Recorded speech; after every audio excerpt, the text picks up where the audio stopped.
Deputy Assistant Secretary of State Ethan Goldrich spoke with Drew's spiritual leader, reiterating our support for Syrians' freedom of expression, including peaceful protest in Suwaida. Protests erupted in the southern Syrian city of Suwaida due to the country's economic challenges. And predictably, Washington has openly expressed its support to the demonstrators. Let's now explore the underlying reasons for Syria's economic difficulties. Because while U.S. authorities assert their support for the Syrian population, their actions seem to conflict with their so-called assistance. Just recently, the U.S. introduced a new bill as part of its strategy to dissuade other nations from normalizing relations with the Syrian government. The U.S. must limit any sort of normalization of relations to the criminal Assad regime. There is no reason why our nation should grant this bloody dictatorship international legitimacy. This bill would prioritize the efforts needed to limit our recognition of this anti-democratic tyranny. So, the U.S. supports the Syrian people in their fight against economic struggles.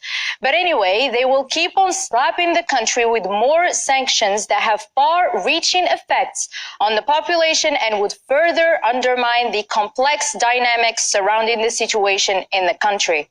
What we do not intend to do is to express any support for efforts to normalize relations or rehabilitate Mr. Assad, or lifted a single sanction on Syria, or changed our position to oppose the reconstruction of Syria until there is irreversible progress toward a political solution, which we believe is necessary and vital.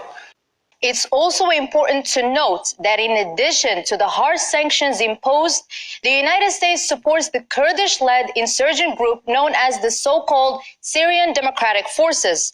That relationship has not only inflamed the civil war in the country, but has also enabled the U.S. to maintain a presence in approximately 1/3 of Syria's territory, particularly in eastern regions, where a significant portion of the country's oil resources are situated.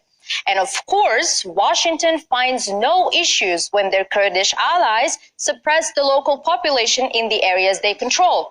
But going back to that apparent U.S. strategy of deliberately causing economic hardship in a country and then appearing as supporters of the demonstrators voicing their concerns over these economic difficulties is a familiar tactic. Like, for example, with Venezuela, when the U.S. applied sanctions against the country and fueled protests openly siding with the demonstrators.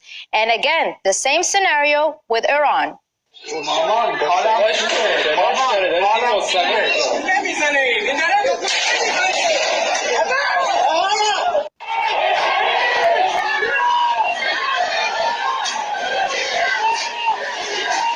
want you to know we stand with the citizens and brave women of Iran. For real. For real. And there is also the Caribbean nation of Cuba, which is so close geographically to the United States, but has been under a devastating U.S. economic blockade for 6 decades, which has caused tremendous hardships for the country and its people. Yet, U.S. officials still claim that they stand with the Cuban people. That American rhetoric will consistently depict themselves as the most supportive allies of the people of Syria, Iran, Venezuela, Cuba, regardless of the contradictory evidence at hand.